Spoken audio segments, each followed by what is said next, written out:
네, 오늘은 고린도전서 46번째 시간으로 모든 일을 사랑으로 행하라 라는 제목으로 함께 은혜를 나누기 원합니다. 부모님들은 자녀들에게 당부의 말씀을 많이 합니다. 쉽게 말하면 잔소리를 많이 하십니다. 저 역시도 이제 내년이면 42이 되는데 아직도 저희 부모님께 잔소리를 들으면서 살고 있습니다.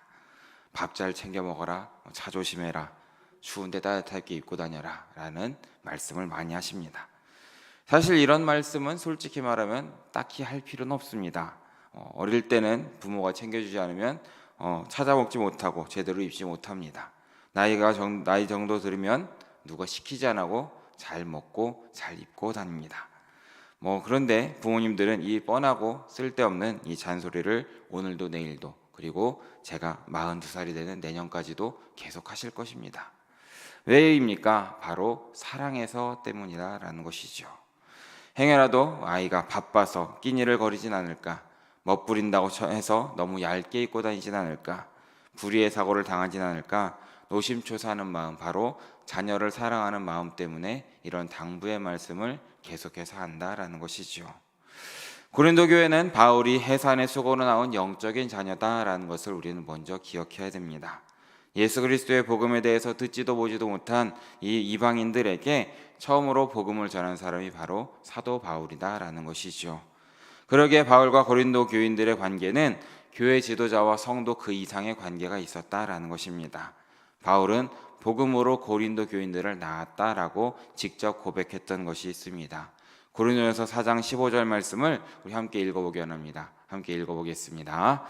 그리스도 안에서 1만 스승이 있으되 아버지는 많지 아니하니 그리스도 예수 안에서 내가 복음으로써 너희를 낳았음이라. 아멘. 무엇입니까? 바울은 복음으로 고린도 교인들을 낳았고 나는 고린도 교인들에게 영적인 아버지다라는 것을 함께 밝히고 있습니다. 그럼으로써 이 고린도 교회를 향한 바울의 마음은 아버지의 마음으로 당부의 말씀을 전하고 있다라는 것을 우리는 기억해야 되는 것이죠. 뿐만 아니라 고린도 교회는 바울이 유독 더 마음을 더 쓸 수밖에 없었던 교회였습니다. 10손가락 깨물어서 안 아픈 손가락 없다라고 말을 하지만 다친 손가락을 깨물면 아무래도 더 아프기 마련인 것이지요.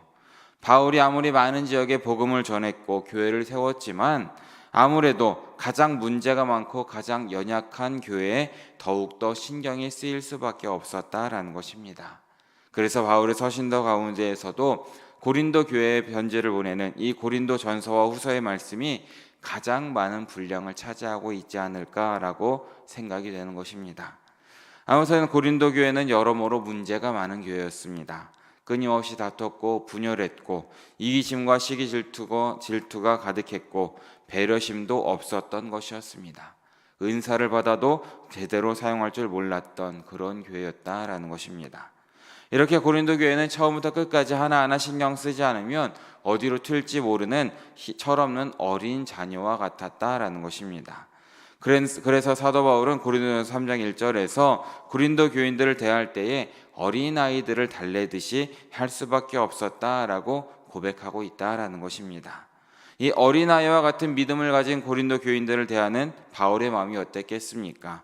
분명 속이 상했고 안타까움에 애가 끓었을 것입니다. 그럼에도 불구하고 바울은 고린도 교인들을 결코 포기하지 않았다라는 것이지요. 낙심하거나 좌절하지도 않았고 무시하거나 떠나지도 않았다라는 것입니다. 왜냐하면 고린도 교회를 향한 바울의 사랑은 이 주 예수 그리스도의 은혜와 사랑에 뿌리를 둔 사랑이기 때문에 흔들리지 않고 열심히 사랑으로 섬겼다라는 것을 우리는 기억해야 되는 것입니다. 바울은 예수 그리스도의 피값으로 사신 주님의 몸된 교회에 대한 하나님의 사랑으로 이 고린도 교인들을 사랑했다라는 것입니다. 하나님 아버지의 마음으로서 고린도 교인들을 사랑했던 것이죠.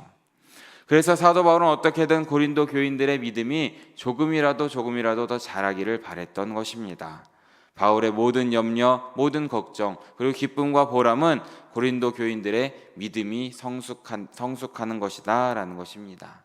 바울에게는 그 이상도 그 이하도 그 이상의 염려도 그 이상의 기쁨도 없었다라는 것이죠. 그래서 사도 바울은 고린도전서를 마무리하는 이 16장 말씀에서 고린도 교회를 향해서 다시금 권면하고 있다라는 것을 보게 되는 것입니다. 이 시간 이 바울의 권면이 우리의 마음 가운데에도 새겨지시기를 진심으로 바라겠습니다. 다시 한번 오늘 본문 13절과 14절의 말씀을 함께 읽어보기 원합니다. 함께 읽습니다. 깨어 믿음에 굳게 서서 남자답게 강건하라. 아멘. 우리가 보는 이 성경 말씀을 보면 본문 말씀이 두 문장으로 되어 있고 이 네 가지의 명령으로 되어 있는 것 같지만 세 번역으로 보면 다섯 가지의 명령으로 나눠져 있습니다. 세 번역 말씀을 보면 깨어 있으십시오, 믿음에 굳게 서 있으십시오, 용감하십시오, 힘을 내십시오, 그리고 모든 일을 사랑으로 하십시오라고 다섯 가지의 명령으로 나눠져 있다는 것을 우리는 보게 됩니다. 이 명령을 하나하나 살펴보면서 이 말씀이 마음판에 새겨지시기를 진심으로 바라겠습니다. 먼저 13절 말씀을 보면 사도 바울은 깨어있으라 라고 명령하고 있습니다. 깨어있으라. 이 말은 죄에 대해서 또 주님의 오심에 대해서 경각심을 가지고 늘 깨어 기다리는 마음으로 살아야 한다라는 것을 우리에게 가르쳐주고 있는 것입니다.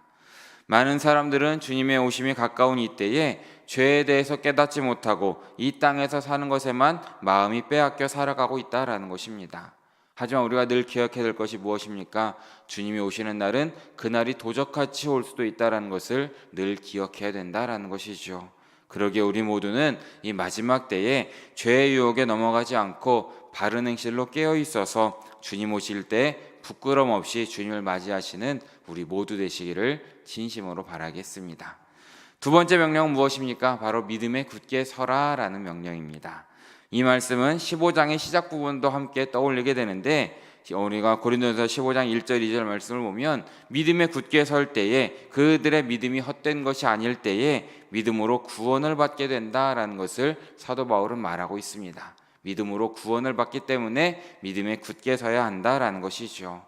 믿음으로 서 있는 곳에서 하나님 나라에 대한 소망이 가득하다라는 것을 함께 이야기하면서 이것은 앞의 구절과도 연결되어서 깨어서 우리가 이 마지막 때에 깨어 있어서 믿음으로 굳게 서서 하나님 나라에 대한 소망을 가져야 한다라는 것을 우리에게 다시 한번 말해주고 있는 것입니다. 세 번째 말씀은 이제 남자답게 강건하라 이었는데 이 세 번역으로 보면 두 가지의 명령문이죠. 용감하십시오, 힘을 내십시오라고 나눠져 있는 것을 보게 됩니다. 용감하라 이 말씀은 이 고린도전서가 쓰일 당시에는 이 용감하다, 용기라는 것은 남자의 전형적인 자질로 간주했습니다.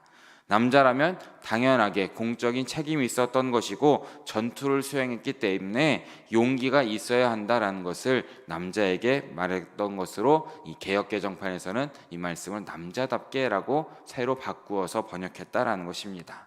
또한 그렇게 강건해라, 힘을 내라 라고 함께 권면하고 있는 것입니다. 바울은 바울의 많은 서신에서 마지막 때를 거론할 때에 신앙적으로 무장해야 된다라는 것을 함께 이야기합니다. 그래서 에베소서 말씀을 보면 강해지라 라고 권고하면서 무장의 이미지를 활용하는 것도 우리는 기억하는 것입니다. 이 용기가 전투 상황에서 가장 필요하고 이것을 통하여서 강해져야 한다라는 것을 말씀해 주고 있는 것입니다. 그래서 이 말씀 역시도 앞에 두 명령과도 함께 연관이 되어서 말하고 있습니다. 깨어 있어서 믿음에 굳게 서려면 강건한 마음으로 용기 있게 전투를 준비해야 한다라는 것을 우리에게 말해주고 있는 것입니다. 마지막 때에 죄의 유혹에 흔들리지 말고 죄와 싸워서 이겨야 한다라는 것을 우리에게 가르쳐주고 있는 것이죠. 사랑하는 우리의 성도님들도 마지막 때에 어떤 시험에도 흔들리지 마시고 말씀 가운데 굳게 서시는 우리 모두 되시기를 진심으로 바라겠습니다. 마지막 권고는 무엇입니까? 14절 말씀을 보면 너희 모든 일을 사랑으로 행하라 라고 우리에게 가르쳐주고 있습니다. 사랑은 우리에게 참 익숙한 것입니다. 하지만 그것처럼 힘든 것도 없는 것입니다. 먼데 있는 사람은 사랑하기 쉬운 것 같은데 가까이 있는 사람을 사랑하기가 더 어려울 것 같을 때도 참 많이 있다라는 것이지요. 결혼할 때 아내를 내 몸같이 사랑하겠다고 말하지만 시간이 갈수록 그 말씀이 좀 사라지는 것도 우리는 자주 경험하게 됩니다. 사랑하는 여러분, 사랑은 참 좋은 것입니다. 마음속에 예수님을 사랑하는 마음이 있다는 것이 얼마나 좋은 것이겠습니까?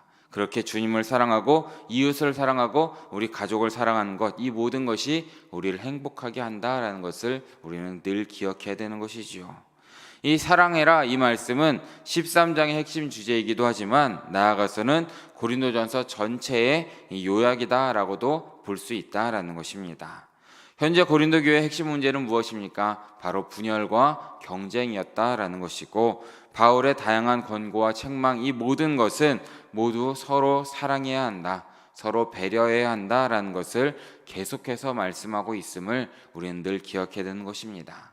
그러기에 예수님께서도 뭐라고 말씀하십니까? 내가 너희를 사랑한 것 같이 너희도 서로 사랑하라 라고 우리에게 말씀하셨고, 사도 바울도 이 모든 것 위에 사랑을 더하라, 이것은 온전하게 매는 띠다 라고 우리에게 말씀하였고, 베드로 역시도 무엇보다도 뜨겁게 서로 사랑을 지니 사랑은 허다한 죄를 덮는다 라고 우리에게 말씀하고 있다라는 것입니다. 우리에게 가장 중요한 삶의 태도는 바로 그 모든 것 위에 사랑을 더해야 된다라는 것을 기억하시면서 믿음과 소망 가운데에 사랑으로 행하시는 우리 모두 되시기를 진심으로 바라겠습니다. 말씀을 정리합니다. 마지막 때를 살아가고 있는 오늘, 우리는 이 바울의 말씀을, 바울의 가르침을 마음판에 잘 새겨야 된다라는 것을 기억하시기 바랍니다. 비록 2절밖에 안 되는 9절이지만 이 안의 가르침은 우리가 늘 신비에 새겨야 한다라는 것입니다. 늘 깨어 있으시길 진심으로 바랍니다. 믿음에 굳게 서시길 진심으로 바랍니다. 용감하게 힘을 내시길 바랍니다. 그리고 이 모든 것 위에 사랑을 더하시는 우리 모두 되시기를 진심으로 바랍니다.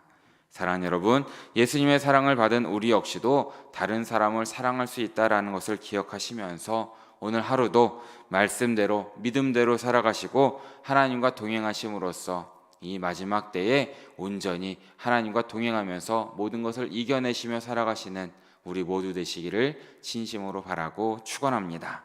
함께 기도하겠습니다. 사랑해 주님 너무나 감사드립니다. 오늘 새벽에도 잊지 않고 나와서 주님께 예배하고 말씀을 들을 수 있도록 인도하여 주심에 다시 한번 감사드립니다.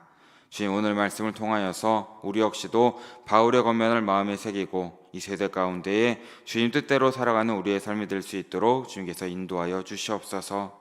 늘 깨어 있을 수 있도록 인도하시고 믿음에 굳게 서고 용감하게 힘을 내어서 모든 유혹 가운데 이길 수 있도록 인도하여 주시옵소서. 또한 모든 일에 사랑으로 행하는 우리 모두의 삶이 될 수 있도록 주님께서 인도하여 주시옵소서. 또한 그 사랑을 믿지 않는 많은 사람들에게도 전하는 그런 삶이 될 수 있도록 주님께서 힘과 지혜와 용기를 더하여 주시옵소서. 모든 말씀 우리의 모든 것 되시는 예수 그리스도의 이름으로 기도드립니다. 아멘.